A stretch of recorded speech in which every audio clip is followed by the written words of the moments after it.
അപ്പോഴേ ഇതൊന്നും അത്ര നിസ്സാരമല്ല വിഷയം. മനുഷ്യൻ്റെ കയ്യിൽ ഈ നിമിഷം വരെ മരുന്നില്ല. മരുന്ന് കണ്ടുപിടിച്ചേ പറ്റൂ.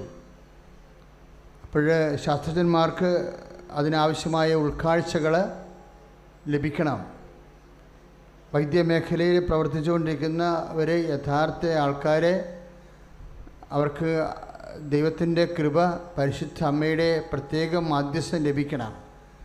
ഒരാഴ്ചക്കുള്ളിൽ മരുന്ന് കണ്ടുപിടിച്ചിരിക്കണം. അതിനുവേണ്ടി പണ്ട് നമുക്ക് അമേരിക്കയെന്നോ അയൽ രാജ്യമെന്നൊക്കെ പറയാൻ പറ്റുന്ന ഒരു കാലമായിരുന്നു. ഇന്ന് അങ്ങനെ ഒന്നും ഇല്ല. എല്ലാം ഒറ്റ രാജ്യമാണ്.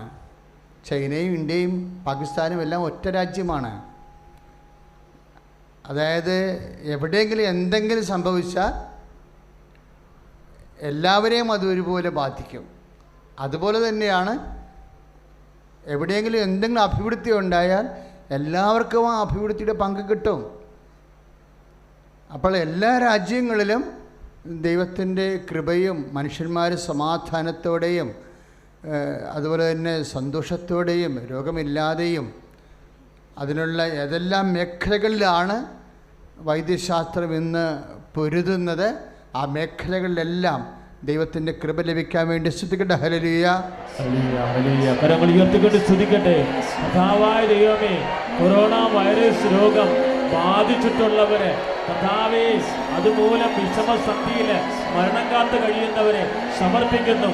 വ്യത്യസ്ത രാജ്യങ്ങളിൽ പടർന്നു പിടിക്കപ്പെട്ട രോഗത്തിന് ഭീഷണി നേരിടപ്പെട്ടുള്ളവരെ സമർപ്പിച്ച് പ്രാർത്ഥിക്കുന്നു. കർത്താവേ, എത്രയും വേഗം ഒരാഴ്ച ആരാധനയുടെ ബലിപീഠത്തിലിരിക്കുന്ന കെട്ടുകണക്കിന് പുസ്തകങ്ങൾ കണ്ടില്ലേ നിങ്ങൾ? അതെല്ലാം ഈ മാസം ആൾക്കാർ എഴുതി തന്നിട്ടുള്ള രോഗങ്ങളും കണ്ണുനീരും ഭാരങ്ങളും മധ്യസ്ഥ പ്രാർത്ഥനയാണ് എഴുതി വച്ചിരിക്കണം മുഴുവനും. എല്ലാ ആരാധനയ്ക്കും നമ്മളിതുപോലെ കെട്ടുകണക്കിന് പുസ്തകങ്ങളുണ്ടാകും. ആയിരക്കണക്കിന് കുടുംബങ്ങളുടെ കണ്ണുനീരുകൾ അവർക്ക് വേണ്ടി നമ്മൾ പ്രാർത്ഥിക്കാൻ പോവുകയാണ്. അതുപോലെ തന്നെ ഒരു മിനിറ്റിൽ 20 എങ്കിലും ലൈറ്റക്കാൻ്റെ പേർ റിക്വസ്റ്റ് വരുന്നുണ്ട്. ചില സമയത്ത് അത്രയും പീക്ക് ടൈമിൽ. അപ്പോൾ അവരെല്ലാം കൃപാസനത്തിൻ്റെ ഈ ആരാധനയാണ് ആശ്രയിച്ച് വേദനയോടെ അമ്മയുടെ അടുത്ത് മാധ്യസ്ഥസഹായം അപേക്ഷിക്കണത്. അവരെയും നമ്മൾ ഈ സമയത്ത് ഓർക്കുന്നു. ഇങ്ങനെ വ്യത്യസ്തങ്ങളായ ആയിരക്കണക്കിന് മക്കൾ ഉടമ്പടി എടുത്തു പോയിട്ടുണ്ട്. ഉടമ്പടി എടുത്തു പോയ ആൾക്കാർക്കെല്ലാം ചിലർക്ക് ഇന്ന് നിർണായകമായ ദിവസമാണ്. ചിലപ്പോൾ ഇൻ്റർവ്യൂ ആകാം, ചിലപ്പോൾ കോടതി കേസാകാം, ചിലപ്പോൾ ആശുപത്രി ഓപ്പറേഷനാകാം, ചിലപ്പോൾ വേറെ എന്തെങ്കിലും സാമ്പത്തിക വിഷയമാകാം. അപ്പോൾ ഇന്നത്തെ ദിവസം വളരെ പ്രധാനപ്പെട്ടതാണ്. അവരെല്ലാം ഓർത്തുകൊണ്ട്, ക്ലാറ്റക്കാൻ്റെ റിക്വസ്റ്റ് ഇട്ടിരിക്കുന്നവരെ ഓർത്തുകൊണ്ട്, ഇവിടെ വന്ന് മധ്യസ്ഥ പ്രാർത്ഥന എഴുതി തന്നവരെ ഓർത്തുകൊണ്ട് പ്രാർത്ഥിക്കുക. അമ്മേ, പരിശുദ്ധമ്മേ, അമ്മയുടെ അൾത്താരയിലെ കണ്ണീരിൻ്റെ കാലത്ത് അഭയം പ്രാപിച്ചിരിക്കുന്ന എല്ലാവരുടെ മേലും, പ്രത്യേകിച്ച് പരീക്ഷയ്ക്കായി ഒരുങ്ങുന്ന ഞങ്ങളുടെ മക്കളുടെ മേലും ദൈവത്തിൻ്റെ വലിയ കാരുണ്യം ചെയ്യണമേ. അമ്മേ, ഞങ്ങൾക്ക് വേണ്ടി ഈ നിമിഷം ഈശോയോട് മാധ്യസ്ഥം വഹിക്കണമേ. ശ്രുതികട്ടെ. ഹല്ലേലൂയ. പ്രിയപ്പെട്ടവരെ, നോൻപിൻ്റെ ഒരു ഏറ്റവും വലിയ ദൈവിക ലക്ഷ്യം എന്താണ്? ആത്മാവിലെ ശക്തിപ്പെടുക എന്നുള്ളതാണ്. നമുക്കറിയാം, ഈശോ നോൻപ് തുടങ്ങുന്നതിന് മുമ്പും ഈശോ നോൻപ് അവസാനിപ്പിക്കുമ്പോഴും 2 വചനങ്ങൾ വിശുദ്ധ ലൂക്ക രേഖപ്പെടുത്തുന്നുണ്ട്. ഈശോ നോൻപ് തുടങ്ങാൻ വേണ്ടി മരുഭൂമിയിലേക്ക് പോകുമ്പോൾ ഈശോയെ, നോൻപ് ആരംഭിക്കുന്ന ഈശോനെക്കുറിച്ച് വിശുദ്ധ സുവിശേഷകനിലൂടെ പരിശുദ്ധാത്മാവ് പറയുന്നത്, അവൻ ആത്മാവിനാൽ നയിക്കപ്പെട്ട് ആത്മാവിൻ്റെ നിറവോടുകൂടി മരുഭൂമിയിലേക്ക് പോയിരുന്നുവെന്നാണ് നോൻപ് ആരംഭിക്കാൻ. അപ്പം നോൻപ് ഒരു ആത്മാവിൻ്റെ പ്രവർത്തനമാണ്. ഒരു സഭാപരമായ പ്രവർത്തനം എന്നതിനേക്കാൾ ഉപരി അതൊരു ആത്മാവിൻ്റെ പ്രവർത്തനമാണ്. ആത്മാവിനാൽ നയിക്കപ്പെടേണ്ടതാണ്. ജഡത്തിൻ്റെ അരൂപിയാൽ നയിക്കപ്പെടുത്തിരുന്ന ഒരു കാലഘട്ടത്തിൽ നിന്ന് നമ്മൾ പറഞ്ഞതിന് ശേഷം വിട പറഞ്ഞ് ആത്മാവിനാൽ നയിക്കപ്പെടുന്ന ഒരു കാലഘട്ടത്തിലേക്ക് പ്രവേശിച്ചിരിക്കുകയാണ്. അതാണ് വിശുദ്ധ ലൂക്കായുടെ സുവിശേഷം 4:1. അവൻ ആത്മാവിനാൽ നയിക്കപ്പെട്ട് മരുഭൂമിയിലേക്ക് പോയി. Praise the Lord. അവിടെ ഉപവാസത്തിലും പ്രാർത്ഥനയിലും കർത്താവ് സമ്പൂർണ്ണമായ ഒരു കാലഘട്ടം കഴിഞ്ഞുകൂടുകയാണ്. ബൈബിളപ്പോൾ 40 7 12 ഒക്കെ പൂർണ്ണതയ്ക്ക് വേണ്ടി പറയും. ഒരു വലിയ നല്ല കാലഘട്ടം അവിടെ ആത്മാവിനാൽ നയിക്കപ്പെട്ട് ഈശോ പ്രാർത്ഥനയിലെ കഴിഞ്ഞുകൂടി. പ്രാർത്ഥന കഴിഞ്ഞ് ഉപവാസം കഴിഞ്ഞ് തിരിച്ചെത്തുന്ന യേശുവിനെക്കുറിച്ചും വിശുദ്ധ ലൂക്ക പറയും. എങ്ങനെയാണ് ആത്മാവിനെ നയിക്കപ്പെട്ടെന്നല്ല പറയണത്, പിന്നെ എന്നാ പറയണത്? അവൻ ആത്മാവിനാൽ ശക്തീകരിക്കപ്പെട്ട്. Praise the Lord. അതായത് വിശുദ്ധ ലൂക്കായുടെ സുവിശേഷം 4:14. അവൻ ആത്മാവിനാൽ ശക്തീകരിക്കപ്പെട്ട് പറഞ്ഞ് അവൻ ആത്മാവിനാൽ ശക്തീകരിക്കപ്പെട്ട ഗലീലിലേക്ക് മടങ്ങിപ്പോയി. Praise the Lord. അപ്പം നോൻപ് നമ്മൾ എടുക്കണത് എന്തിനാണ്? ആത്മാവിനാൽ ശക്തീകരിക്കപ്പെടാനാണ്, അല്ലേ? Praise the Lord. Hallelujah, hallelujah. അപ്പോൾ ആത്മാവിനാൽ ശക്തീകരിക്കപ്പെട്ടിട്ട് അവൻ ഗലീലിലേക്ക് പോയത് എന്തിനാ? അവൻ്റെ ദൗത്യം ആരംഭിക്കാൻ വേണ്ടിയാണ്. അപ്പം നോൻപിന് അങ്ങനെ ഒരു ലക്ഷ്യമുണ്ട്. എല്ലാം ആരംഭിക്കണത് എങ്ങനെയായിരിക്കണം? ആ കർത്താവിൻ്റെ കൂടെ കഴിഞ്ഞതിന് ശേഷമാണ്. അതാണ് നോൻപിൻ്റെ ലക്ഷ്യം. എല്ലാം ആരംഭിക്കണത്, എല്ലാ നല്ല കാര്യങ്ങളും എല്ലാ ദൗത്യങ്ങളും ഈശോ ആരംഭിച്ചത് നോൻപോടുകൂടിയും ഉപവാസത്തോടും കൂടിയാണ് ആരംഭിച്ചത്. ഇപ്പം നമ്മൾ വീട് ലഭിച്ച സാക്ഷ്യങ്ങൾ എന്തുമാത്രം കേട്ട്, അല്ലേ? കുഞ്ഞുങ്ങൾക്ക് ജോലി ലഭിച്ച സാക്ഷ്യങ്ങൾ കേട്ടു. അതുപോലെ തന്നെ വിവാഹം ഒത്തുവന്ന സാക്ഷ്യങ്ങളും കുഞ്ഞുങ്ങളെ ലഭിച്ച സാക്ഷ്യങ്ങളും എല്ലാം കേട്ടു. ഇപ്പം എല്ലാ നല്ല കാര്യങ്ങളും ആരംഭിക്കും മുമ്പ് ഈശോ നമുക്ക് തന്ന മാതൃക എന്താ? നോൻപാണ്. ശരിക്കും നമ്മളത് വന്ന് ഈ പെസഹയുടെ ഒരു കാലഘട്ടത്തിലേക്ക് മാത്രമായിട്ട് അനുഷ്ഠിച്ച് ചുരുക്കുകയാണ് ചെയ്യണത്. കർത്താവിൻ്റെ പീഡാനുഭവത്തിൻ്റെ ഭാഗമായിട്ട് പാപത്തെ ടാർഗറ്റ് ചെയ്തുകൊണ്ടുള്ള ഒരു നോൻപാണ്. അറിയാതെ ആണെങ്കിലും സാധാരണ ജനങ്ങളെ ആചരിച്ച് പോണത്. ശരിക്കും അതിൻ്റെ പേരിൽ പാപത്തിന് അത് നല്ല കാര്യമാണ്. കാര്യം ഈശോ പീഡകൾ ഏറ്റത് നമ്മുടെ പാപത്തിന് പരിഹാരമാകുമ്പോൾ ആ പരിഹാരത്തോട് ഐക്യദാർഢ്യം പുലർത്തുന്ന രീതിയിലാണ് പാപപരിഹാരത്തിന് ചെയ്ത കർത്താവിൻ്റെ പരിഹാരക്രിയകളോടും കുരിശുമരണത്തോടും ഒക്കെ ഐക്യദാർഢ്യം പുലർത്തുന്ന രീതിയിലാണ് നമ്മുടെ നോൻപിനെ നമ്മളിപ്പോഴും ക്രമീകരിച്ചിരിക്കുന്നത്. പക്ഷേ ഈശോ നോൻപിനെ ക്രമീകരിച്ചത് ആത്മശക്തീകരണമെന്ന ആത്യന്തികമായ ലക്ഷ്യത്തിലാണ്, ആത്മാവിൽ ശക്തീകരിക്കാൻ വേണ്ടി. എല്ലാ വലിയ കാര്യങ്ങൾക്കും നമുക്ക് ദൈവത്തിൻ്റെ ശക്തി വേണം. ഇപ്പോൾ നീ വീട് വെക്കാൻ പോവുകയാണെന്ന് വിചാരിച്ചോ? വീട് വെക്കാൻ പോവുകയാണ്, അല്ലെങ്കിൽ ഒരു കുഞ്ഞിന് ജന്മം കൊടുക്കാൻ പോവുകയാണെന്ന് വിചാരിച്ചോ? അപ്പം നമ്മളത് ആദ്യം ഭാര്യയും ഭർത്താവും ഉപവസിച്ച് നോൻപെടുത്ത് പ്രാർത്ഥിച്ച് കർത്താവിൻ്റെ ഹന്ന എന്തിനാണ് സാമൂലിൽ നിന്ന് പേരിട്ടത്? അതിൻ്റെ ന്യായീകരണം അവൾ പറയുന്നുണ്ട് ഹേലിയോട്. കാരണം എന്താണ്? ഇവനെ ഞാൻ ദൈവത്തോട് ചോദിച്ച് വാങ്ങിയതാണ്. Praise the Lord. അപ്പോൾ ദൈവത്തോട് ചോദിച്ച് വാങ്ങിക്കേണ്ട കാര്യമാണ് കുഞ്ഞുങ്ങളെന്നുള്ള സൂചനയാണ് ഉള്ളത്. അപ്പോൾ തന്നെ അതെങ്ങനെ ചോദിക്കണത്? അത് നോൻപോട് കൂടിയും ഉപവാസത്തോടു കൂടിയാണ്. എന്നാൽ പിന്നെ നമുക്ക് റിസ്ക് ഇല്ല. ഇപ്പോൾ കുഞ്ഞുങ്ങളെക്കുറിച്ചൊക്കെ നമുക്ക് ഇപ്പോൾ ദേവനന്ദയെ കാണാതെ പോയിട്ടിൻ്റെ ദുഃഖം ഇന്നും കേരളം ഇപ്പോഴും വിഷമത്തിലാണ്. ഇനി എത്ര ദേവനന്ദമാരെ ഇങ്ങനെ അപ്രത്യക്ഷമാകാൻ പോകുന്നു. പോലീസ് വരെ വിഷമിക്കുകയാണ്. ശരിക്കും നമുക്ക് ആരെയും ഒന്നും അങ്ങോട്ടും ഇങ്ങോട്ടും പഴി പറയാൻ പറ്റത്തില്ല. മിസ്സ് ചെയ്താൽ മിസ്സാണ് ഇവിടെ. അതിവിടെ മാത്രമല്ല, ഇവിടെ ഇത്രയും വിജിലൻ്റ് ആയതുകൊണ്ട് ഇതൊക്കെ നമ്മൾ പൊതുജനം അന്വേഷിക്കുന്നുണ്ട്, മീഡിയ അന്വേഷിക്കുന്നുണ്ട്, പോലീസ് അന്വേഷിക്കുന്നുണ്ട്. ഇതൊന്നുമില്ലാത്ത രാജ്യങ്ങളിലും ഇതുപോലെ ഒത്തിരിയേറെ മിസ്സിംഗ് ആണ്. ചിലത് മനുഷ്യൻ ഇങ്ങനെ കണ്ണിൽ എണ്ണ ഒഴിച്ചിരുന്നാലും അബദ്ധങ്ങൾ ചില സമയത്ത്, ഇതുപോലെയുള്ള അക്രമങ്ങൾ ചില സമയത്ത് സംഭവിക്കും. പക്ഷേ ദൈവത്തോട് നമ്മൾ ചോദിച്ച് വാങ്ങിച്ചാൽ നമുക്ക് റിസ്ക്കില്ല. എന്താ കാര്യം? നമ്മൾ തുണി അലക്കാൻ പോയാലും ഇസ്തിരി ഇടാൻ പോയാലും നോക്കാൻ ആളുണ്ടാവും. നമുക്ക് പറയാം, ദൈവമേ ഉപവസിച്ച് നോൻപെടുത്താണ് ഈ കുഞ്ഞിനെ നിന്നിടയ്ക്കെന്ന് വാങ്ങിച്ചത്. അപ്പം നമുക്ക് അതിന് പിന്നെ നമുക്ക് ഡൗട്ടല്ല, നമുക്ക് അതിന് റിസ്ക്കില്ല ശരിക്കും. കാര്യം ദൈവത്തിൻ്റെ ദാനമായിട്ട് നമ്മൾ ചോദിച്ച് വാങ്ങിച്ചതാണ്. ഇതിങ്ങനെ എല്ലാ മേഖലകളിലും ഇത് തന്നെ. പ്രൊട്ടക്ഷൻ്റെ മാർഗം അതാണ്. കഴിഞ്ഞ ദിവസങ്ങളിൽ ഇപ്പോഴ് നമ്മുടെ വർഗീസ് സാറ് കൗൺസിലറിൻ്റെ വൈഫിനോട് ഒരു കൊച്ചു വന്ന് ചോദിച്ചതാണ്, 5 വയസ്സുകാരൻ, അമ്മയെ തട്ടിക്കൊണ്ട് പോകാതിരിക്കാനുള്ള വല്ല വചനവും ഉണ്ടായിരുന്നു. കുഞ്ഞുങ്ങളെ 5 വയസ്സ്. ഞാൻ എടുത്തെടുത്ത് ചോദിച്ചു. കാര്യം ധ്യാന പട്ടക്കാരൊക്കെ കൊച്ചു തമാശയൊക്കെ പറയുമല്ല. അപ്പോൾ എനിക്ക് ആ പരിപാടി ഇല്ലാത്ത കാരണം ഞാനത് ചോദിച്ച്, അവന് എത്ര വയസ്സുണ്ട്?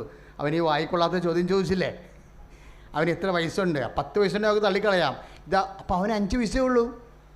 അപ്പോൾ അവന് ചോദിച്ച് അമ്മയെ ഈ വചനം കൊണ്ടൊക്കെ ഇരിക്കണ കണ്ടപ്പോഴേ കൊച്ചിന് മനസ്സിലായി ഇപ്പോഴത്തെ പ്രശ്നം മുഴുവൻ എന്താണ്? തട്ടിക്കൊണ്ട് പോണതാണ്. അപ്പോൾ അതിന് രക്ഷപ്പെടാൻ എന്താ മാർഗം? പരിശുദ്ധ ദൈവമേ ഉള്ളൂ. അതുകൊണ്ട് അമ്മയോട് ചോദിക്കുക. അമ്മയുടെ കയ്യിലാണ് വചനം ഇരിക്കുന്നത്. ആ വചനം ചോദിച്ച് വർഗീസ് ഇപ്പോൾ സാക്ഷ്യം കൊണ്ട് വന്നപ്പോഴേ എന്നോട് പറഞ്ഞ കാര്യമാണിത്.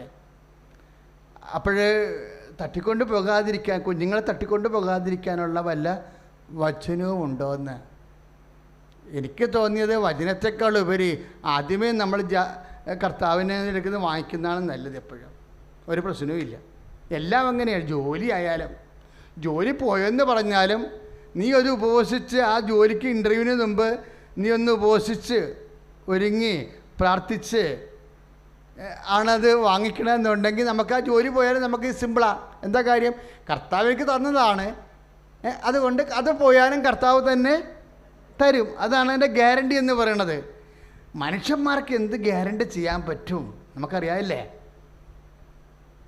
ഞാൻ ശരിക്കും കഴിഞ്ഞ ദിവസങ്ങളിലൊക്കെ പ്രെയർ ചെയ്യുകയായിരുന്നു. എന്താ കാര്യം? ട്രംപ് ഇവിടെ സന്ദർശിച്ചില്ലേ? എന്തെങ്കിലും ഇടക്കേടുകൾ വന്നു കഴിഞ്ഞാൽ പിന്നെ പറഞ്ഞിട്ട് കാര്യമില്ല. നമ്മുടെ രാജ്യത്തിൻ്റെ മഹത്വമാണ് നഷ്ടപ്പെടാൻ പോണത് ലോകത്തിന് മുമ്പിൽ. അപ്പം അതുപോലെ തന്നെ എങ്കിലും കണ്ണിൽ എണ്ണ ഒഴിച്ചിരുന്നു കഴിഞ്ഞാലും ഇന്നത്തെ കാലത്ത് എന്തെങ്കിലുമൊക്കെ സംഭവിക്കും. ദൈവത്തിന് മാത്രമേ ഫുള്ളായിട്ട് നമുക്ക് ഗ്യാരണ്ടി തരാൻ പറ്റത്തുള്ളൂ. അപ്പം അതുകൊണ്ട് നോൻപിൻ്റെ ഏറ്റവും വലിയ ലക്ഷ്യം എന്താണ്? ദൈവത്തിന് വിഷയങ്ങളെ ഏൽപ്പിക്കുക. നീ വീട് വെക്കുമ്പോഴായാലും ഒരു വിദൂര യാത്രക്ക് പോയാലും ശരി, ഒന്ന് ഉപവസിച്ച്, ഒന്ന് പാപ സങ്കീർത്തനം ചെയ്ത് വിശുദ്ധീകരിച്ച്, അപ്പം ദൈവത്തിന് മനസ്സിലാകും നമ്മൾ വിഷയം സീരിയസ് ആയി എടുക്കുന്നുണ്ടെന്ന്. ദൈവത്തിന് വിഷയം നമ്മൾ സീരിയസ് ആയിട്ട് എടുക്കുന്നുണ്ടെന്ന് തോന്നിയാൽ, നമ്മൾ സിൻസിയറാണെന്ന് തോന്നിക്കഴിഞ്ഞാൽ എന്താണ് സംഭവിക്കുന്നത്? അച്ഛൻ എപ്പോഴും പറയും, ദൈവം if we R sincere God will be serious. അതാണ് ഞാൻ എൻ്റെ ജീവിതത്തിൽ നിന്ന് പഠിച്ചത് ഒരു കാര്യം. If we R serious God will be sincere. നമ്മൾ ആത്മാർത്ഥമായിട്ടാണ്, അതാണ് നമ്മൾ ആത്മാർത്ഥമായിട്ടാണ് വിഷയം ചെയ്യണമെന്ന് ദൈവം തോന്നിയാൽ പിന്നെ ദൈവം സീരിയസ് ആയിരിക്കും, നമ്മളെ വിട്ട് പിരിയത്തില്ല. അത് തന്നെയാണ് ഏറ്റവും വലിയ പ്രൊട്ടക്ഷൻ. നോൻപാണ് ഏറ്റവും വലിയ സംരക്ഷണം. സ്തുതിക്കട്ടെ, ഹല്ലേലൂയ. പരിത്യാഗത്തിൻ്റെയും പാപപരിഹാരത്തിൻ്റെയും പ്രാർത്ഥനയുടെയും ഉപവാസത്തിൻ്റെയും ഒക്കെ ഉദ്ദേശം എന്താണ്? ഒന്ന്, ലുക്ക 4:14 പറയണ പോലെ ദൈവത്തിലെ ശക്തീകരിക്കുക എന്നുള്ളതാണ്. അപ്പോൾ ഈ നോൻപ് കഴിയുമ്പോൾ നിങ്ങളെല്ലാവരും മഹാശക്തന്മാരായിട്ട് വരണം. എന്താ കാര്യം എന്നറിയാവോ? കഴിഞ്ഞ ചൊവ്വാഴ്ച ഒരു ചേട്ടായി സാക്ഷ്യം പറഞ്ഞായിരുന്നു. എന്നാ സാക്ഷ്യം പറഞ്ഞത്? അദ്ദേഹം 10-50 കൊല്ലമായിട്ട് മദ്യപിക്കുന്ന ആളാണ്. പക്ഷെ പറയണേ, ഇപ്പം ഞാൻ മദ്യപിച്ചിട്ടൊരു കൊല്ലമായി. കാര്യം ഞാൻ ഉടമ്പടി എടുത്തതിന് ശേഷം പിന്നെ മദ്യപിച്ചിട്ടില്ല. പണ്ടൊക്കെ ഞാൻ ചെയ്തുകൊണ്ടിരുന്നത് ഇതാണ്, നോൻപ് കാലമാകുമ്പോൾ ഞാൻ കുടി നിർത്തും, നോൻപ് കഴിയുമ്പോൾ പിന്നെ തുടങ്ങും എന്നാണ് അദ്ദേഹം സാക്ഷ്യം നമ്മുടെ യൂട്യൂബിൽ കിടക്കുന്നുണ്ട്. അപ്പോൾ അത് ദൈവത്തിനെ കളിയാക്കുന്നത് പോലെയാണ് ശരിക്കും. അങ്ങനെ ഒരു നോൻപില്ല, അങ്ങനെയൊരു നോൻപില്ല. അത് ആഭാസന്മാരാണ് അങ്ങനെയുള്ള നോൻപ് ചെയ്യത്തുള്ളൂ, ദൈവത്തിനെ പറ്റിക്കണത്. അങ്ങനെ നമുക്ക് നോൻപെടുക്കാൻ പറ്റത്തില്ല. സത്യസന്ധമായിട്ട് മാത്രമേ നോൻപെടുക്കാൻ പറ്റത്തുള്ളൂ, നീ ചെയ്യണ സത്യമാണെങ്കിൽ. ഒരു അനുഷ്ഠാനത്തിൻ്റെ ഭാഗമായിട്ട് എന്തെങ്കിലും കാട്ടിക്കൂട്ടിയാൽ ആത്മാവിന് അതുകൊണ്ട് പ്രയോജനമില്ല. പ്രാർത്ഥിക്കുക, കർത്താവായ ദൈവമേ, സത്യസന്ധമായി നിന്നെ സ്നേഹിക്കുന്ന നിന്റെ പാവപരിഹാര പരിത്യാഗ പീഡാനുഭവങ്ങളുടെ ഐക്യദാർഢ്യം പുലർത്തി ജഡത്തിന്റെ ഇച്ഛയനുസരിച്ച് ജീവിച്ചിരുന്ന ഞങ്ങള് ആത്മാവിന്റെ ഇംഗിതമനുസരിച്ച് ജീവിതം പുനഃക്രമീകരിച്ച് ആത്മാവിൽ ശക്തിപ്പെടാൻ ഈ നോൻപിലൂടെ ഞങ്ങളെ സഹായിക്കണമേ. ആത്മാവാണ് നമ്മളെ ഈശോനെ മരുഭൂമിയിലേക്ക് നയിച്ചത്, അല്ലേ? അവിടെ വെച്ചാണ് ഈശോ പിശാചിനാൽ പരീക്ഷിക്കപ്പെട്ടത്. അപ്പം എപ്പോഴും പരീക്ഷിക്കപ്പെടുമ്പോൾ ആ പരീക്ഷണങ്ങളിലേക്ക് നയിക്കുന്നതിൻ്റെ ഒരു കണ്ടൻ്റ് ആരായിരിക്കും? ദൈവം തന്നെയായിരിക്കും. എന്തിനാണ് നമ്മൾ അങ്ങനെ ഒരു സാഹചര്യം ഉണ്ടാക്കുന്നത്? നമ്മളെ ശക്തീകരിക്കാനാണ്. ദൈവം തന്നെയായിരിക്കും നമ്മളെ വിശുദ്ധീകരിക്കാൻ വേണ്ടിയുള്ള സാഹചര്യങ്ങളിലേക്ക് നമ്മളെ കൊണ്ടുപോകുന്നത്. കർത്താവിൻ്റെ കൂടെ നിൽക്കുന്നതിന് മുമ്പ്, ചേർന്ന് നിൽക്കുന്നതിന് മുമ്പ് കർത്താവ് നമ്മളോട് കൺസെൻറ്റ് വാങ്ങിക്കും. കാര്യം നമ്മുടെ സ്വതന്ത്രമായ തീരുമാനമായിരിക്കണം അത്. അതുകൊണ്ട് അപ്പോസ്തലന്മാരോട് ഈശോ 2 ചോദ്യങ്ങൾ ചോദിച്ചായിരുന്നു. ഒന്ന് ചോദിച്ചത്, ഒരു പ്രാവശ്യം വിട്ടു പോവരുത് എന്ന് പറഞ്ഞു. പിന്നെ വിട്ടു പോകണമെന്ന് ചോദിച്ചു. ഒരു ചോദ്യം ഒരാൾ തന്നെ ചോദിച്ചതാണ്.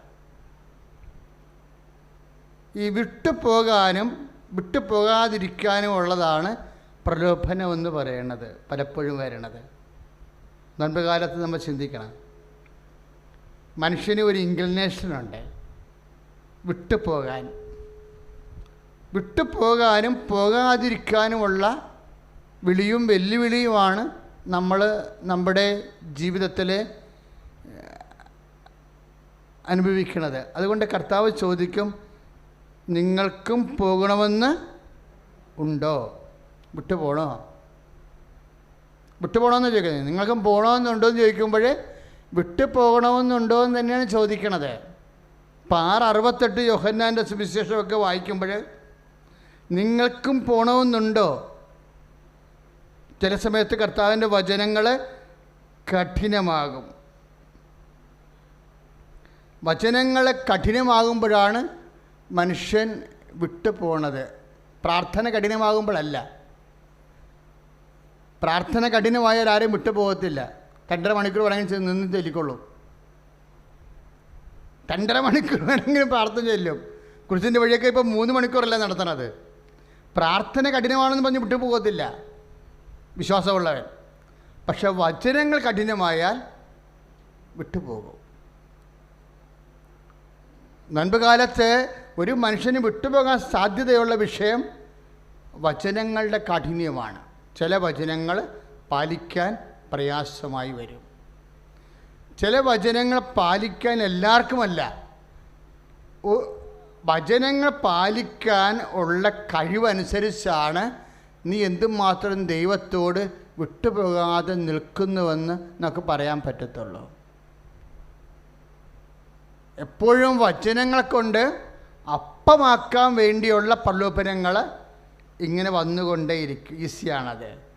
എല്ലാ വചനങ്ങളെയും അപ്പമാക്കി വയറ് നിറക്കുക എന്നുള്ള ആ പ്രലോഭനം, എല്ലാം അനുഗ്രഹമാക്കി മാറ്റി കഴിഞ്ഞുകൂടുക എന്നുള്ള ആ ഒരു താല്പര്യം.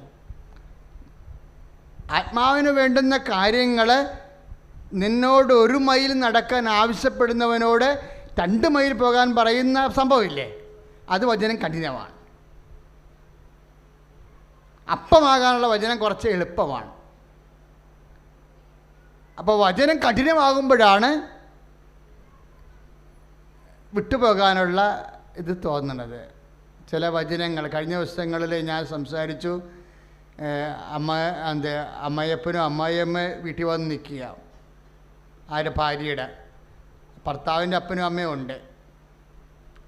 അവർക്ക് പോകാൻ ഇടമില്ല. മകൻ കഞ്ചാവ് അടിച്ച് നാട്ടുകാരുടെ കൈകൊണ്ട് ചത്തതുപോലെ നാട്ടിലില്ല. ഇപ്പം ആ അപ്പനും അമ്മനും രോഗിയാണ്, ഭാര്യ ഇവിടെയാണ്. ഇവിടെ അപ്പനും അമ്മയും ഓൾറെഡി ഉണ്ട് ഭർത്താവിന്. പിന്നെ അവരെ എങ്ങനെ ഇവിടെ കൊണ്ടുവന്ന് നിർത്തണം? 4 പേരെ വീട്ടിൽ കൊണ്ടുവന്ന് നിർത്തണമല്ല പ്രശ്നം. നിർത്തി കഴിഞ്ഞപ്പോൾ ഉണ്ടായ ചില പുലിവാല എന്താണ്? മൂത്ത മകൻ്റെ കല്യാണക്കാര്യം വരണില്ല. 4 അപ്പനും അമ്മയും ഇവിടെ ഉണ്ടല്ലോ.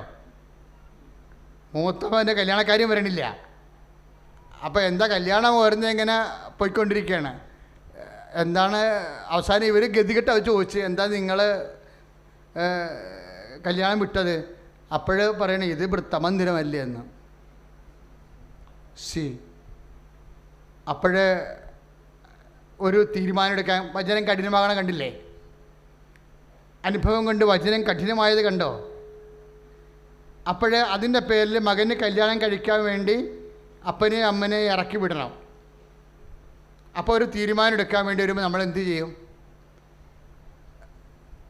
അതാണ് അവിടെയാണ് പ്രശ്നം. ഒരു വചനം കഠിനമാകണത് ഇങ്ങനെയാണ്. ഈ വചനം കഠിനമാകുമ്പോൾ ഇത് സ്വീകരിക്കാനുള്ള കഴിവനുസരിച്ചിരിക്കും കർത്താവ് നമ്മുടെ കൂടെ ഉള്ളതും ഇല്ലാത്തതും. ഇപ്പോഴേ ആ മകനെ സംബന്ധിച്ചിടത്തോളം അവനെ ആദ്യ നിലവാരം അപ്പൻ്റെ അമ്മനെ ഇറക്കി വിട്ടാലും കുഴപ്പമില്ല, എനിക്ക് കെട്ടിയാൽ മതി എന്നാണ് അവൻ ആദ്യം തീരുമാനിച്ചത്. ഇപ്പം കർത്താവിൻ്റെ വചനം അവന് കയറി വന്നപ്പോൾ, അവൻ്റെ ആദ്യം കഠിനമായ വചനം ലഘുവായി വന്നപ്പോൾ, കർത്താവിൻ്റെ സ്നേഹം വർദ്ധിച്ച് വന്നപ്പോൾ അവരിപ്പോൾ തീരുമാനിക്കുന്നത് ഞാൻ കെട്ടില്ലെങ്കിലും കുഴപ്പമില്ല, അപ്പനും അമ്മയും ഞാൻ സംരക്ഷിക്കുമെന്നാണ്. ഒരു വിഷയം നമ്മുടെ ജീവിതത്തിലേക്ക് വരുമ്പോൾ മാത്രമേ നമ്മൾ ഈ നോൻപ് കൊണ്ട് ഉദ്ദേശിക്കുന്ന കാര്യങ്ങൾ നമ്മുടെ ആന്തരികതയിലേക്ക് വരുന്നുണ്ടോ ഇല്ലേ എന്ന് അറിയാൻ പറ്റത്തുള്ളൂ. പ്രാർത്ഥിക്കുക. കർത്താവായ ദൈവമേ, അങ്ങയുടെ വചനങ്ങൾ കഠിനമാണെന്ന് ജീവിതാനുഭവങ്ങൾ കൊണ്ട് തോന്നുകയും അത് പാലിക്കുവാൻ നിവൃത്തിയില്ലാതെ പത്രോസിനെ പോലെ അപ്പോസ്തലന്മാരോട് നീ ചോദിച്ചതുപോലെ കർത്താവേ നിങ്ങൾക്കും പോണമോ എന്ന് ചോദിക്കുന്ന ഒരവസ്ഥയിലെ കർത്താവേ പത്രോസ് പറഞ്ഞതുപോലെ ഞങ്ങൾക്കും പറയാൻ കഴിയണമേ. എന്താണ് പത്രോസ് പറഞ്ഞത്? ഞങ്ങൾ ആരുടെ പക്കലേക്ക് പോകും? എവിടെ പോകുമെന്നുള്ള സ്ഥലമല്ല പറഞ്ഞത്. ഞങ്ങൾ ആരുടെ പക്കലേക്ക് പോകും? ഒരു വ്യക്തിനെയാണ് പറഞ്ഞത്. പറഞ്ഞാൽ മനസ്സിലായോ? ആ വാക്കെല്ലാം വളരെ വ്യക്തമാണ്. 6:69 6:67 മർക്കോസിൻ്റെ 6:60 മുതൽ തുടങ്ങുന്ന വചനങ്ങളാണിതെല്ലാം. 6:69 തീരണത്. ഞങ്ങൾ ആരുടെ പക്കലേക്ക് പോകും എന്ന് പറഞ്ഞേ? നിത്യജീവന്റെ വചനങ്ങൾ അങ്ങയുടെ പക്കലാണല്ലോ. അപ്പോഴാ ഒരു വ്യക്തിയാണ് പ്രശ്നം. ക്രിസ്ത്യാനിറ്റി ഒരു വ്യക്തിയുമായിട്ടുള്ള ബന്ധമാണ്, അല്ലാതെ ഒരു സ്ഥലവുമായിട്ടുള്ള ബന്ധമല്ല. ഇനി സ്ഥലമാണെങ്കിൽ പോലും ആ വ്യക്തിയിലൂടെയാണ് കണക്ട് ചെയ്തിരിക്കുന്നത്. അതാണ് ഈശോ പറയുന്നത്, ഞാൻ പോകുന്നത് നിങ്ങൾക്ക് നല്ലതാണ്, ഞാൻ പോയി കഴിയുമ്പോൾ നിങ്ങൾക്ക് സ്ഥലമൊരുക്കും. സ്ഥലം ആയിട്ട് ബന്ധപ്പെടുന്നതും ആ വ്യക്തിയിലൂടെയാണ്. നീ ദൈവത്തിൻ്റെ കൂടെ ആണോ അല്ലയോ എന്ന് പറയണത് നീ ക്രിസ്തുവിൻ്റെ കൂടെ ആണോ അല്ലയോ എന്നുള്ളതിൻ്റെ ഉത്തരമാണ്. നീ ക്രിസ്തുവിൻ്റെ കൂടെ ആണോ അല്ലയോ എന്നുള്ളൊരു ചോദ്യത്തിന് അവരുടെ കഠിനമായ പദങ്ങൾ വചനങ്ങൾ നിൻ്റെ ജീവിതത്തിൽ വരുമ്പോൾ നിനക്ക് വിട്ടുപോകാൻ തോന്നുന്നുണ്ടോ ഇല്ലയോ എന്നുള്ള ചോദ്യത്തിൻ്റെ ഉത്തരമാണ്. ശ്രുതിക്കട്ടെ ഹല്ലേലൂയ. അതിശക്തമായി ശ്രുതിക്കട്ടെ. കർത്താവേ പത്രോസ് ചോദിച്ച പോലെ ഞങ്ങൾ പ്രാർത്ഥനാപൂർവ്വം ചോദിക്കുക. ആരുടെ ഒത്തിരി പേര് കഠിനമായത് കാരണം കർത്താവിനെ വിട്ടുപോയി. ഓർക്കുക, ഓട്ടോമാറ്റിക്കായിട്ട് വിട്ടുപോകും. കർത്താവിൻ്റെ ഏതെങ്കിലും വചനങ്ങൾ നിനക്ക് കഠിനമായി എന്ന് തോന്നിയാൽ നിനക്ക് നിവർത്തിക്കാൻ പറ്റണില്ല, അതിനാവശ്യമായ വിശ്വാസമില്ല, അതിനാവശ്യമായ ദൈവസ്നേഹമില്ല, അതിനാവശ്യമായ പ്രത്യാശ ഇല്ലെന്ന് വെച്ചാൽ it's facto by no means you are out. നിങ്ങളെ വിട്ടുപോയിരിക്കുകയാണ്. അതാണ് എൻ്റെ വിഷയം. ഏതെങ്കിലും ഒരു വചനം കഠിനമാണെന്ന് തോന്നിയാൽ അത് നിവർത്തിക്കാൻ പറ്റുന്നില്ലെങ്കിൽ ബൈ ഇറ്റ് മീൻസ് നിങ്ങൾ ഔട്ടാണ്. അതാണ് എൻ്റെ അപകടം എന്ന് പറയുന്നത്. കർത്താവ് വിട്ടു പോകണമെന്ന് ചോദിക്കും. എല്ലാവരും വിട്ടു പോയി കഴിഞ്ഞപ്പോഴാണ് ചോദിച്ചത്. 12 പേരോട് ചോദിച്ചു, വിട്ടു പോകണോ? അപ്പോൾ പത്രോസ് പറഞ്ഞ്, കഠിനമാണ് വചനം, വചനം കഠിനമാണ്. പക്ഷേ ഈ വചനം അനുദിന ജീവിതത്തിൻ്റെ വചനങ്ങളല്ല, കല്ലപ്പമാക്കുന്ന വചനങ്ങളല്ല, കല്ലപ്പമാക്കാനുള്ള വചനങ്ങളല്ല എന്നാണ് പിശാസിൻ്റെ ചോദ്യത്തിന് മറുപടി പറയുന്ന പത്രോസാണ്. ഈ വചനം കല്ലുകൾ അപ്പമാക്കാനുള്ള വചനങ്ങളല്ല, പിന്നെ എന്താണ്? നിത്യജീവൻ്റെ വചനങ്ങളാണല്ലോ. Praise the Lord. അതാണ് പത്രോസ്. ഞങ്ങൾ ആരുടെ പക്കലേക്ക് പോകും? ഒരു വചനം കഠിനമാകുമ്പോൾ അത് അനുദിന ജീവിതം നടപ്പിലാക്കുമ്പോൾ നമുക്ക് സാമ്പത്തികമായ നഷ്ടമോ മറ്റു നമ്മുടെ സൗകര്യങ്ങൾക്ക് നഷ്ടമോ ഉണ്ടാകുമ്പോൾ ആ വചനങ്ങളെല്ലാം കഠിനമാണ്. ആ വചനങ്ങൾ നടപ്പിലാക്കുമ്പോൾ അതിൻ്റെ ആത്യന്തിക ലക്ഷ്യം എന്താണ്? ലോകത്ത് ആരുടെങ്കിലും വചനം കഠിനമാണെങ്കിൽ അത് കർത്താവിൻ്റെ വചനം മാത്രമേ കഠിനമാകത്തുള്ളൂ. കാരണം എന്താണ്? പത്രോസ് പറഞ്ഞതാണ്, നിത്യജീവൻ്റെ വചനങ്ങൾ അങ്ങയുടെ പക്കലാണല്ലോ എന്ന്. അതാണ് പത്രോസ് വിട്ടുപോകാതെ ഇരിക്കാൻ കാരണം. വിശ്വാസം നഷ്ടപ്പെട്ടു പോകാതിരിക്കാൻ നമുക്കൊരു കാരണമേ ഉള്ളൂ. എന്നാ കാരണം? അത് കർത്താവിൻ്റെ വചനങ്ങൾ കഠിനമായതുകൊണ്ടും അതിനേക്കാളുപരി അത് നിത്യജീവൻ്റെ വചനങ്ങളായതുകൊണ്ടാണ്. കൈയിട്ടിച്ച് കർത്താവ് കഠിന വചനങ്ങൾ വരുമ്പോൾ എപ്പോഴും ശ്രദ്ധിക്കണം. അതിലെ ഹെവി ഡ്യൂട്ടി വചനങ്ങളാണ്. കഠിന വചനങ്ങൾ വരുമ്പോഴേ ജീവിതത്തിൽ കഠിന വചനങ്ങൾ വരും. അങ്ങനെ ഉണ്ടല്ലോ. ഈ വചനം കഠിനമാണെന്ന് കുറച്ച് പേര് പറഞ്ഞല്ലോ, ശിഷ്യന്മാർ പറഞ്ഞല്ലോ. അപ്പോൾ ചില ആൾക്കാർ കഠിന വചനങ്ങളുടെ മുമ്പിൽ നിൽക്കുന്നവരാണ് ജീവിതത്തിലെ.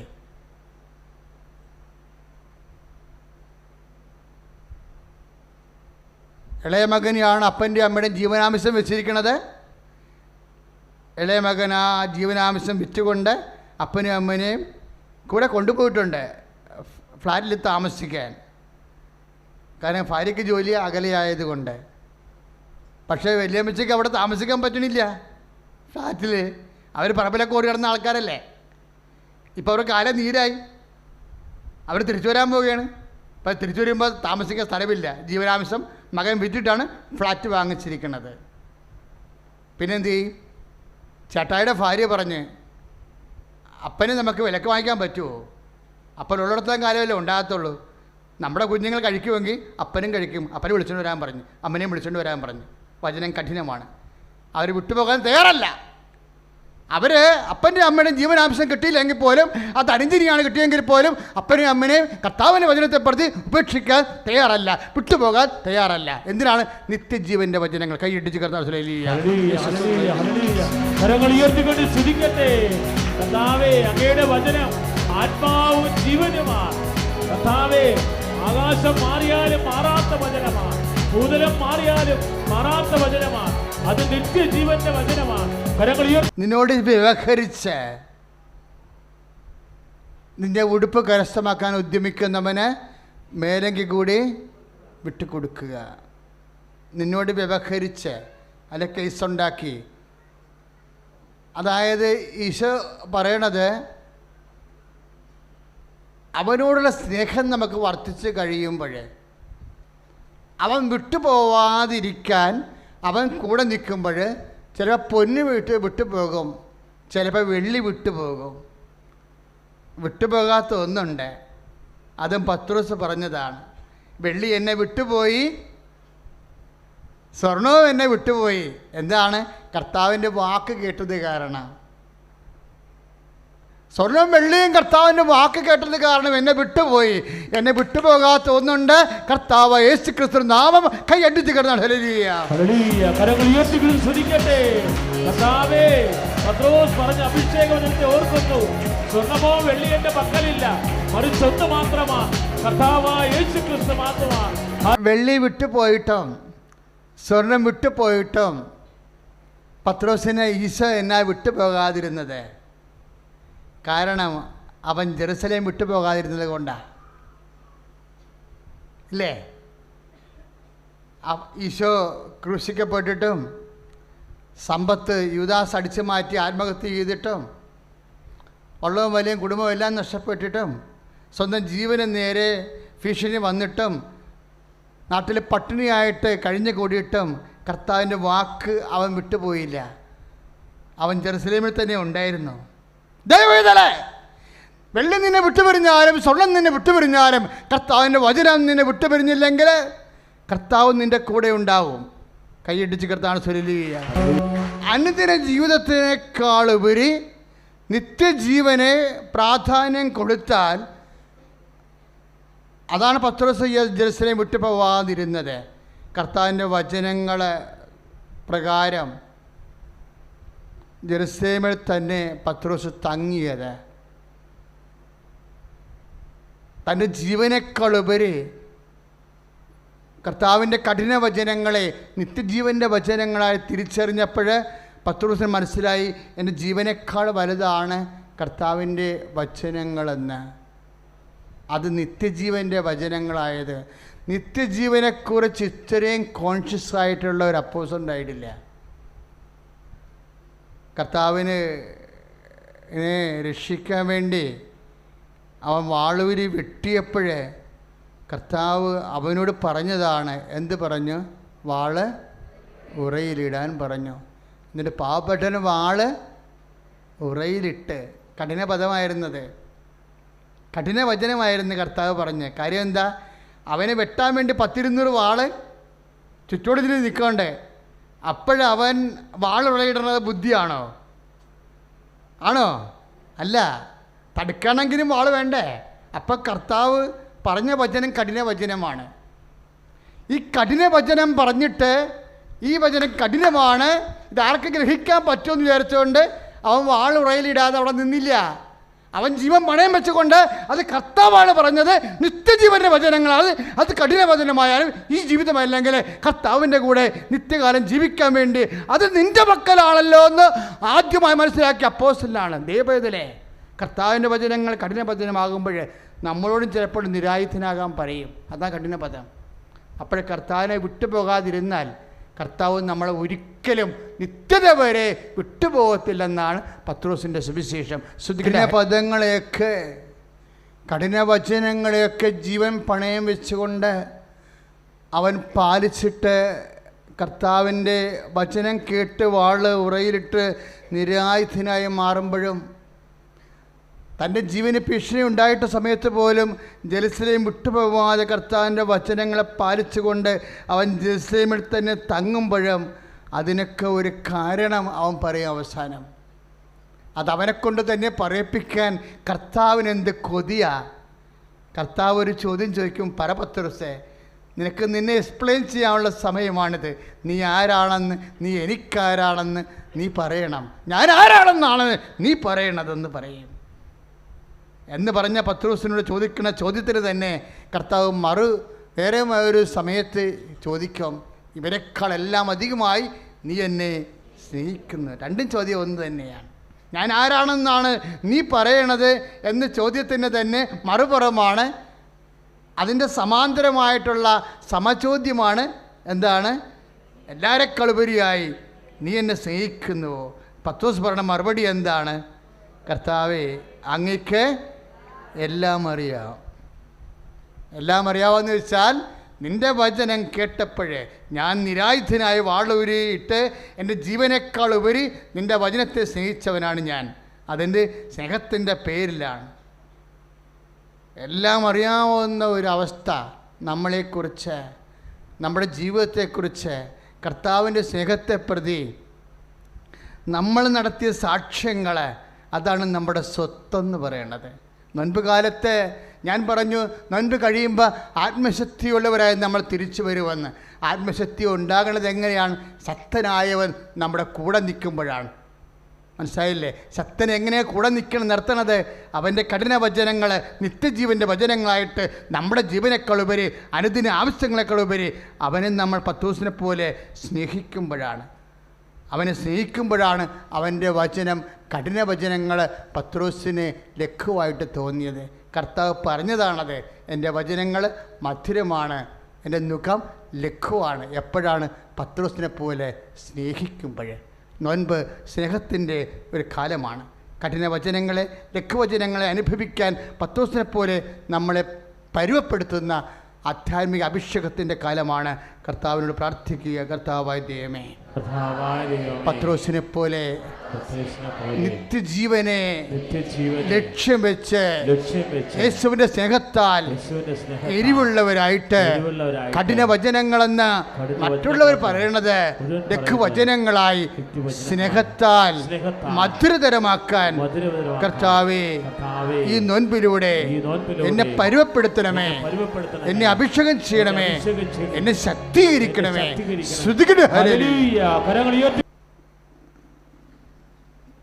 എല്ലാ സമയത്തുമുള്ള, എല്ലാ ദിവസങ്ങളിലുമുള്ള സാക്ഷ്യങ്ങളിൽ, ആരാധന സമയത്തുള്ള കയ്യൊപ്പ് പ്രാർത്ഥനയിലുള്ള സൗഖ്യങ്ങൾ, ജനങ്ങൾ ഇന്നും സാക്ഷ്യം പറഞ്ഞതാ.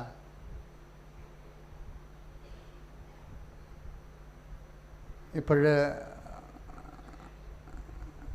ഉദര ഭാഗങ്ങളിലുണ്ടാകുന്ന വേദനയെ കർത്താവിന് സമർപ്പിച്ചുകൊണ്ട് നമ്മൾ ഉദരഭാഗത്ത് കൈവച്ച് സൗഖ്യത്തിനായി പ്രാർത്ഥിക്കുന്ന സമയമാണ്. ഇത് വളരെ ഗൗരവതരമായി എൻ്റെ സഹോദരങ്ങൾ സ്വീകരിക്കണം. കാര്യം നമുക്ക് അനവധി സാക്ഷ്യങ്ങൾ ഈ സമയത്ത് ലഭിച്ചിട്ടുണ്ട്. ഗർഭാശയ രോഗങ്ങൾ മാറിയത് കിട്ടി, ആർത്തവ വേദനയെക്കുറിച്ചും അതിൻ്റെ ബ്ലീഡിങ്ങിനെക്കുറിച്ചുള്ള സൗഖ്യങ്ങളുടെ സാക്ഷ്യങ്ങൾ കിട്ടി. ഓപ്പറേഷൻ ടൈമിലുണ്ടാകുന്ന അസ്വസ്ഥതയും പ്രയാസങ്ങളും മാറുന്ന സാക്ഷ്യങ്ങൾ നമ്മൾ കേട്ടു.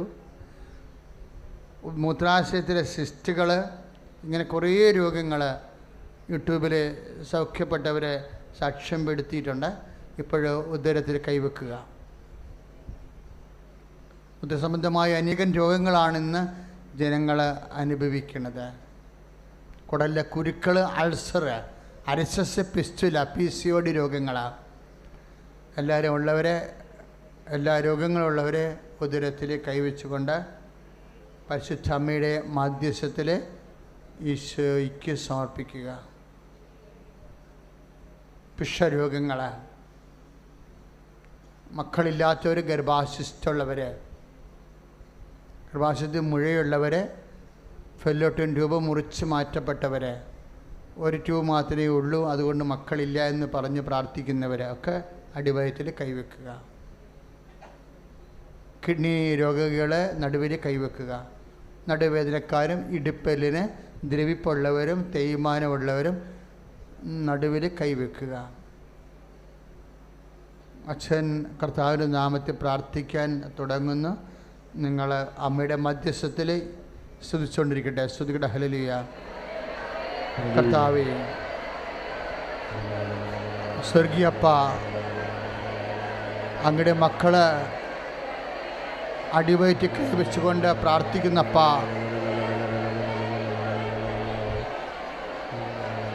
രോഗികൾ പ്രാർത്ഥിക്കുന്നപ്പ, PCOD രോഗികൾ പ്രാർത്ഥിക്കുന്നപ്പ, കിഡ്നി രോഗികൾ പ്രാർത്ഥിക്കുന്നപ്പ, അപ്പാ കൈനീട്ടണമേ. അങ്ങേപ്പോൾ തന്നെ യേശുക്രിസ്തുവിൻ്റെ നാമത്തിൽ ഞങ്ങൾ പ്രാർത്ഥിക്കുന്നപ്പ, അമ്മയുടെ മധ്യസ്ഥത്തിൽ പ്രാർത്ഥിക്കുന്നപ്പ, അപ്പാ കൈനീട്ടണമേ. ഉദരരോഗികളെ പ്രാർത്ഥിക്കുന്നപ്പ, സിസ്റ്റ് രോഗികൾ, മൂത്രാശയത്തിൽ കല്ലുള്ളവരും മൂത്രത്തിൽ കല്ലുള്ളവരും മൂത്രമൊഴുക്ക് വേദനയുള്ളവരും യുട്ടി രോഗമുള്ളവരും പ്രാർത്ഥിക്കുന്നപ്പ, അപ്പാ ഉറക്കമില്ലാത്തവർ പ്രാർത്ഥിക്കുന്നപ്പ, അപ്പാ കൈനീട്ടണമേ, അപ്പാ കൈനീട്ടണമേ, അപ്പാ കൈനീട്ടണമേ. അങ്ങേപ്പോൾ തന്നെ യേശുക്രിസ്തുവിന്റെ നാമത്തിൽ അടയാളങ്ങൾ കാണിക്കണമേ അപ്പാ. അങ്ങേപ്പോൾ തന്നെ യേശുക്രിസ്തുവിന്റെ നാമത്തിൽ അടയാളങ്ങൾ കാണിക്കണമേ അപ്പാ. I command you, in the name of Jesus Christ, to be healed. കരങ്ങൾ ഉയർത്തി സ്തുതിക്കുന്നു. ഹല്ലേലൂയ ഹല്ലേലൂയ ഹല്ലേലൂയ ഹല്ലേലൂയ. കർത്താവേ ബ്രസ്റ്റ് രോഗമൊക്കെ മുഴയുള്ളവർ,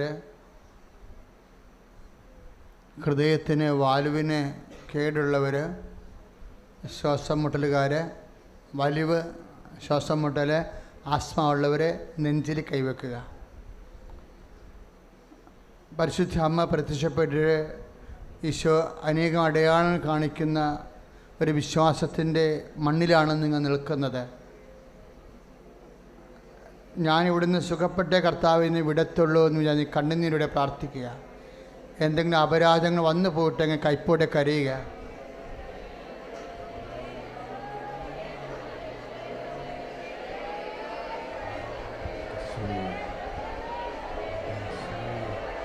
കരൾ രോഗികളും നെഞ്ചിൽ കൈവെക്കുക.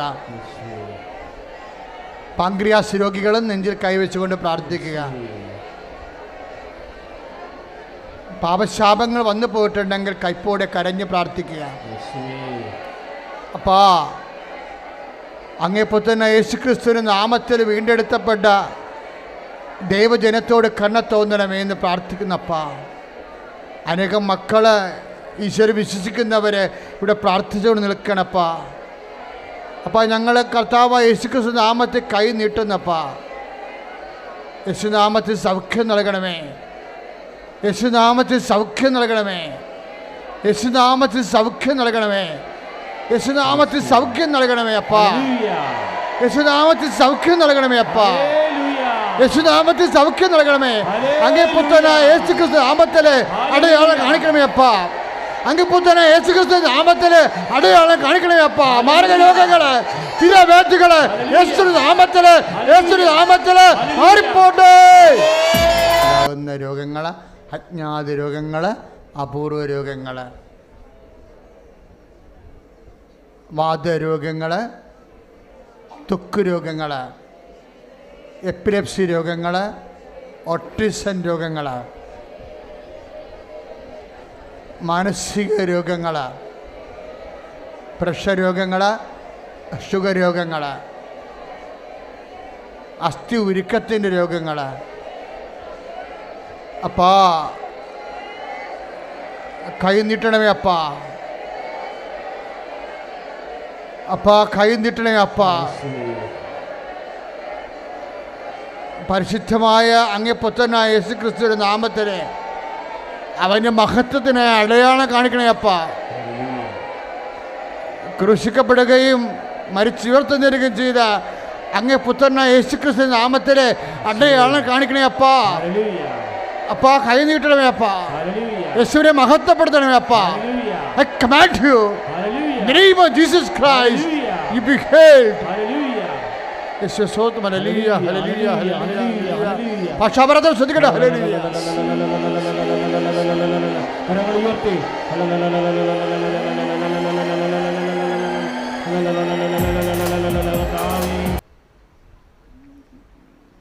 ജോലി സംബന്ധമായ ഞെരുക്കങ്ങൾ,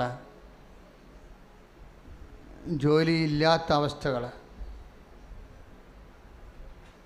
അതിൻ്റെ പേരിൽ മനുഷ്യൻ്റെ ഒരു നാണം കെട്ട് കുടുംബത്തിൽ ഞെരുക്കി മറ്റുള്ളവരുടെ കുത്തുവാക്കും ഞെരുക്കങ്ങളൊക്കെ അനുഭവിച്ച് മറ്റുള്ളവരുടെ ചെലവിൽ കിടക്കുന്ന പോലെയുള്ള ആക്ഷേപങ്ങൾ പോലും പറയുന്ന സങ്കടങ്ങൾ അനുഭവിക്കുന്നവർ, അവർക്കെല്ലാവർക്കും വേണ്ടി പ്രാർത്ഥിക്കുന്ന സമയമാണ്. ഈ വിഷയത്തിൽ അമ്മ ഇടപെടുന്ന സമയമാണ്. വീടില്ലാത്തവർ, സ്ഥലം ഇല്ലാത്തവർ, നേരത്തെ സാക്ഷ്യം പറഞ്ഞതുപോലെ വഴികൾ ഇല്ലാത്തവർ, കേസിൽ അകപ്പെട്ടിരിക്കുന്നവർ, വ്യവഹാരം നേടുന്നവർ, ജയിലിൽ അകപ്പെട്ടിരിക്കുന്നവർ, അവരുടെ വിടുതലിന് വേണ്ടി പ്രാർത്ഥിക്കുന്നവർ, കർത്താവിനെ അവർ രക്ഷിക്കാനുള്ള വഴികളുണ്ട്. പരിശുദ്ധ അമ്മയുടെ മധ്യസ്ഥതയിൽ അത് ബന്ധപ്പെട്ടവർക്ക് വെളിപ്പെട്ട് കിട്ടാൻ വേണ്ടി പ്രാർത്ഥിക്കേണ്ട സമയമാണ്. സാമ്പത്തിക കടങ്ങൾ, ജീവിത വരുമാനം മുട്ടിയതുപോലെയുള്ള മാർഗങ്ങൾ, കുടുംബത്തിൽ തെറ്റായ ബന്ധങ്ങളും ലഹരി ഉപയോഗങ്ങളും മൂലം ഉണ്ടാകുന്ന അസമാധാനങ്ങൾ, തെറ്റായ ബന്ധങ്ങൾ മൂലം ഉണ്ടാകുന്ന പലതരത്തിലുള്ള ആധ്യാത്മിക അപകടങ്ങൾ എല്ലാം സമർപ്പിച്ച് പ്രാർത്ഥിക്കേണ്ട സമയമാണ്.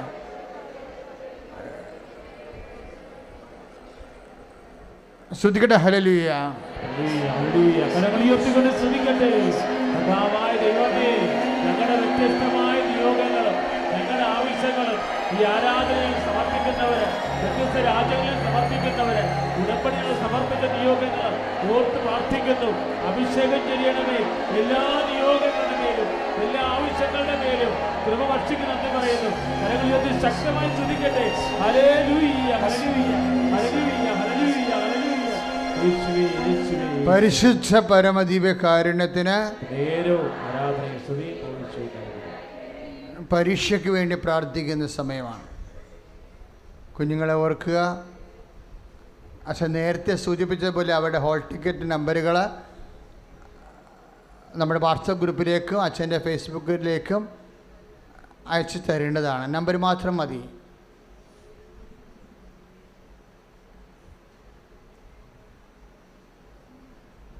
ആ നമ്പറുകളെല്ലാം ഈ സമയത്ത് പ്രാർത്ഥിക്കേണ്ട സമയമാണ്.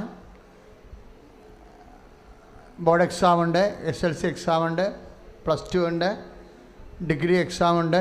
ഇതെല്ലാം തുടങ്ങുകയാണ്. മറ്റു തരത്തിലുള്ള ഇൻ്റർവ്യൂകൾ, ടെസ്റ്റുകൾ, വൈവ, അതുപോലെ തന്നെ എക്സാംസ്, ഇംപ്രൂവ്മെൻ്റ്, റിവാലുവേഷൻ,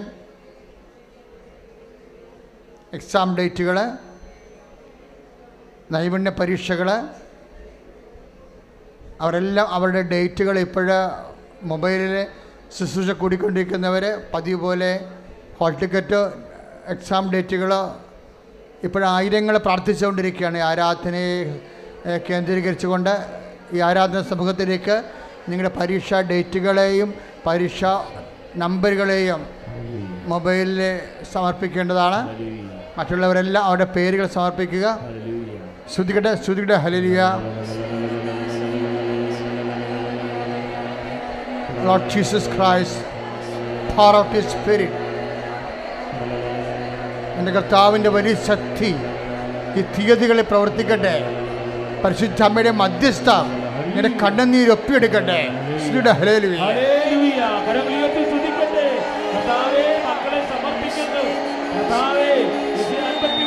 മക്കളെ പഠിപ്പിക്കുന്ന കർത്താവാണല്ലോ. ശ്രേയസ് നൽകണമേ, വിജയം നൽകണമേ. വിദ്യാർത്ഥികളെ, SLC ബോർഡ് എക്സാം എഴുതുന്നവരെ, ഡിഗ്രി പ്രൊഫഷണൽ കോഴ്സ് പരീക്ഷ എഴുതുന്നവരെ സമർപ്പിച്ച് പ്രാർത്ഥിക്കുന്നു. കർത്താവിന്റെ ഓർമ്മ ശക്തിയെ വികസിപ്പിക്കണമേ എന്ന് പ്രാർത്ഥിക്കുന്നു. ഉന്നത വിജയം നൽകണമേ എന്ന് പ്രാർത്ഥിക്കുന്നു. ഹല്ലേലൂയ. കൃപയാലേ കൃപയാലേ കൃപയാലനുദിനവും കരങ്ങൾ ഉയർത്തി വലിച്ചുകൊണ്ട് കൃപയാലേ കൃപയാലേ കൃപയാലനുദിനവും ബലഹീനതയിൽ ബലമേകി ബലവാനായോ നടത്തിടുന്നു. ബലഹീനതയിൽ ബലമേകി ബലവാനായോ നടത്തിടുന്നു. കൃപയാലേ കൃപയാലേ കൃപയാലനുദിനവും കൃപയാലേ കൃപയാലേ കൃപയാലനുദിനവും. Praise the Lord. നേർച്ച പുസ്തകങ്ങൾ ആശീർവദിക്കുന്ന സമയമാണ്.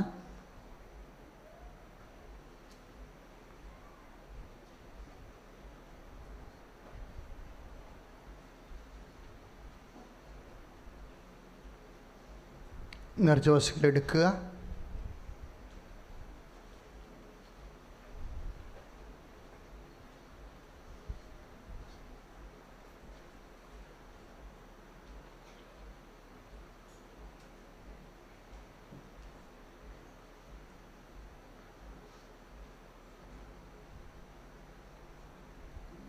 കൃപാസനത്തിൻ്റെ പത്രവും തിരി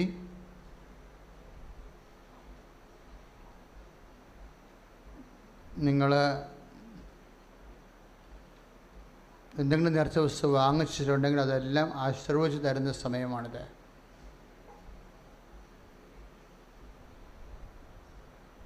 ശ്രദ്ധിക്കുക. 2:30 മണിക്ക് ശുശ്രൂഷ ഇവിടെ ആൾത്താരയിൽ സമാപിക്കും. പിന്നെ 3:30 മണിക്ക് ഉടമ്പടി ക്ലാസ്സുകൾ ആരംഭിക്കും. നേരത്തെ 4 മണിക്കായിരുന്നു. അപ്പോൾ ഒത്തിരി വൈകുന്നു എന്ന് പറഞ്ഞ് ഇപ്പോഴൊരു കംപ്ലൈൻറ്റ് വന്നു. അപ്പോൾ അത് 3:30 തന്നെ ആരംഭിക്കും. നിങ്ങളെ ഭക്ഷണം കഴിക്കാനുള്ളവർ കഴിച്ചിട്ട് വരിക. കഴിച്ച് ഉടനെ ഉടമ്പടി എടുക്കാനുള്ളവർ, ഇത് ഇനി പറയുന്ന നിർദ്ദേശങ്ങളെല്ലാം ഉടമ്പടി എടുക്കാനുള്ളവരെ കുറിച്ചാണ്. മറ്റുള്ളവർക്കെല്ലാം 2:30 ശുശ്രൂഷ കഴിഞ്ഞാൽ മക്കൾക്ക് വീട്ടിൽ പോകാം. ഇനി ആർക്കെങ്കിലും ഉടമ്പടി ഇന്ന് എടുക്കണമെന്ന് ആഗ്രഹമുണ്ടെങ്കിൽ അതിനുള്ള അവസരമുണ്ട്. ഉടമ്പടി പുതുക്കാനും അവസരമുണ്ട്. ഉടമ്പടി എടുക്കാനും ഉടമ്പടി പുതുക്കാനും അവസരമുണ്ട്. 3:30 മണിക്കാണ് ഇതെല്ലാം കൗൺസിലെല്ലാം തുടങ്ങുന്നത്. അതുപോലെ തന്നെ ഉടമ്പടിയുടെ ക്ലാസ് ആരംഭിക്കുന്നതും പുതുക്കൻ്റെ ക്ലാസ്